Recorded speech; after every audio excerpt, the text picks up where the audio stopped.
3 bonnes années, jusqu'à août 2006, ou plutôt septembre 2006, jusqu'à ce que Zawahiri annonce que cette organisation se rallie. Et 6 mois plus tard, en janvier 2007, elle entamera son nouveau nom, elle fera ses opérations. Maintenant, je pense que la différence est très importante par rapport à ça. Toutes les autres versions d'Al-Qaïda qui existent et qu'elle a cherché à créer elle-même en Irak, l'AQPA, qui est la plus importante pour les États-Unis maintenant, Al-Qaïda en péninsule arabique, même en Somalie, même si officiellement Al-Shabaab ne font pas partie de Al-Qaïda, et au Pakistan, en Afghanistan, et l'organisation Fantôme en Europe, qui avait réclamé les opérations de Madrid et de Londres, ont été créées volontairement par Al-Qaïda. Là, on a une organisation qui est presque une anomalie, l'AQMI, qui a cherché à se faire adouber dans des conditions que je viens de rappeler, et à partir de là, elle est donc dans une version complètement différente du casus belli, qu'il s'oriente vers la France ou pas. Il n'est pas forcément dans l'option que Ben Laden et Zawahiri avaient pris au moment où ils existaient ou ils n'existaient pas, mais dans tous les cas, au moment où on parlait d'une Al-Qaïda mondialisée et un mouvement islamiste bien connu. Alors pour voir ce qu'est l'AQMI, telle qu'on la présente dans les médias français, regardez, c'était au 12-13 du 22 septembre, l'AQMI qui, je vous le rappelle, détient 7 otages qui ont été enlevés au Niger à la mi-septembre. Voici l'ennemi numéro 1 de la France, Abdelhamid Abou Zeid. C'est lui qui a enlevé les otages. Il est filmé ici par ses acolytes dans une vidéo de propagande diffusée sur Internet. Ce vétéran du terrorisme en Algérie, ancien du GIA et du GSPC, est l'un des émirs d'Al-Qaïda au Maghreb islamique, groupe qui a rallié Al-Qaïda en 2007. Les membres d'Al-Qaïda au Maghreb islamique sont très peu nombreux, quelques centaines tout au plus, mais très bien armés. Ces terroristes opèrent dans une zone désertique aux confins du Niger, du Mali, de la Mauritanie et de l'Algérie, dans des zones très difficiles d'accès. Ce groupe réclame aussi la libération de ses membres détenus dans la région et pour cela, il est prêt à tuer. Cet otage britannique en 2009, Michel Germano en juillet dernier. La France est sa cible numéro 1, notamment à cause de la politique du président Sarkozy, jugée anti-musulmane. Mathieu Guider, on vient de voir une carte là assez impressionnante où rayonne Al-Qaïda au Maghreb islamique. Je crois que vous êtes un peu à l'origine de cette carte d'ailleurs. Comment on explique qu'une organisation qui compte relativement peu de monde puisse régner sur un tel territoire? C'est parce qu'on ne connaît pas le désert. Le désert est immense, il n'y a pas de frontières dans le désert. Les frontières que l'on voit sur les cartes sont des frontières virtuelles. Elles sont imaginaires. Les gens qui vivent dans ces territoires leur appartiennent. Par conséquent, ils circulent librement sur ces territoires. C'est un territoire immense.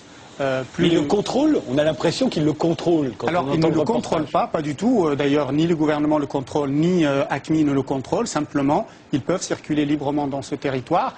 Et c'est une zone d'influence. Ce ne sont pas des zones de contrôle. C'est-à-dire qu'ils peuvent agir sur ces zones-là. Mais ça ne veut pas dire qu'ils les contrôlent. Vous êtes d'accord avec ce que dit Laurent Samour, que notamment il y a un certain nombre d'enlèvements qui sont faits par d'autres organisations, peut-être par des bandes de rançonneurs tout simplement, oui. Et qui ensuite revendent leurs otages à l'AQMI, qui ensuite fait son chantage. Oui, mais c'est beaucoup plus complexe. Il ne s'agit pas parfois de bandes, il s'agit d'un tissu social très complexe, imbriqué. Certains de ce que l'on appelle aujourd'hui des terroristes parfois ont des liens familiaux, parentaux avec des tribus. Ils sont protégés par leur propre famille, par leur propre tribu. Ce que l'on appelle le brigandage ou le trafic et parfois l'économie locale, véritablement, c'est ce qui donne aux gens, c'est ce qui permet aux gens de vivre sur place. Donc c'est un peu plus complexe. Le regard ethnocentrique que nous pouvons avoir sur les problématiques et les problèmes de cette région n'ont rien à voir avec la réalité qu'ils peuvent avoir. Il faut écouter le président malien lors de son interview sur TV5 qui a dit clairement que le terrorisme était un problème importé au Mali, que le Mali n'a pas de problème de terrorisme et que c'est un problème globalement occidental, qu'on n'a jamais vu un Malien se faire enlever par Al-Qaïda.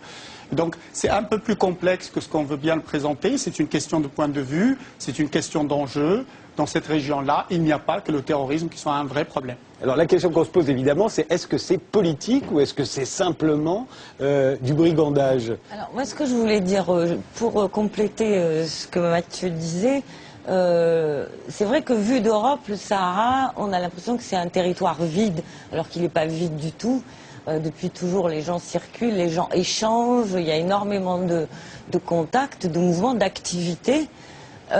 Pour vous donner une idée, en 30 ans, le Sahara a gagné 5 millions d'habitants. Vous me direz, c'est peu, vu la densité. Mais c'est parce que y a des villes qui ont grandi, donc des villes comme Agadez, par exemple, Nouadhibou, Gao, donc des villes qui commencent à supplanter, j'allais dire, les capitales en termes d'activité économique, parce qu'il ne faut pas oublier qu'il y a toutes les migrations clandestines. Donc les migrants, sur leur parcours, ils s'arrêtent dans les villes. Ils forment une main-d'œuvre, ils ouvrent des activités avant de repartir. Vous avez les trafics de drogue. Il ne faut pas oublier le trafic de drogue. La cocaïne qui a été introduite dans les années 90, qui arrive par la Guinée-Bissau, le Cap-Vert et le Ghana, qui remonte le long des côtes jusqu'en Mauritanie. Ça peut être par mer, ça peut être par terre. Maintenant, apparemment, ça va aussi à l'intérieur jusqu'en Algérie, Égypte, enfin Libye et Égypte. Vous avez le trafic d'armes. On parle de 8 millions d'armes légères en Afrique de l'Ouest et 100 000 kalachnikovs rien qu'au Sahel. Donc tout ça, ce sont aussi des activités. Il faut comprendre que les criminels, ce sont des acteurs économiques. Donc ils agissent comme des acteurs économiques. Là où ils peuvent se faire de l'argent, ils vont. S'il y a un obstacle, ils le contournent. Donc j'allais dire que leur force, en fait, à tous ces circuits, c'est leur flexibilité, leur capacité d'adaptation. Donc il faut voir le désert et le Sahel comme, j'allais dire, un territoire extrêmement actif. Donc, et pour reparler des liens familiaux, les deux émirs dont je vous parlais tout à l'heure, Ben Mortar et Abou Zaïd, sont mariés avec des Maliennes de la région de Tombouctou. Ce qui crée forcément des liens. Quand on se marie entre groupes, on ne se fait plus la guerre. Les alliances matrimoniales, ça sert à ça, n'est-ce pas, à éviter de se faire la guerre. Donc, ils sont protégés. Alors, quand on parle de complicité des populations locales, il faut faire attention. Ça ne veut pas dire que les gens sont complices dans le sens où ils approuvent forcément les actions. Mais disons qu'il y a un tissu social qui fait que on ne va pas aller le dénoncer ou on ne va pas aller...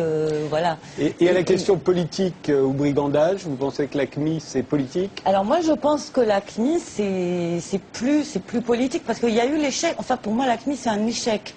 Parce que ce que disait M. Mohamedou, c'est la volonté en 2006 de regrouper sous l'ancien GSPC, c'était de fédérer les Marocains, les Tunisiens, les Algériens, les Mauritaniens, etc. Ça a échoué, parce que le Maroc tient ses islamistes, les Tunisiens tiennent leurs islamistes, les Mauritaniens, on ne peut pas dire qu'il est full, hein, ils ont quand même mené des opérations récemment. Non, je parle des islamistes. Oui. Je veux dire que ce n'est pas un pays où l'islamisme a pas du tout, voilà. Absolument. Oui. Donc, qui reste-t-il? Les Algériens. Donc finalement, pour moi, la CNIL, c'est un échec par rapport au projet fédérateur. Vous avez lâché le mot criminalité, je pense que c'est très important. Voilà, et je pense que c'est là que... c'est un peu, si vous voulez, la différence spécifique de la CNIL par rapport à sa matrice. Oui.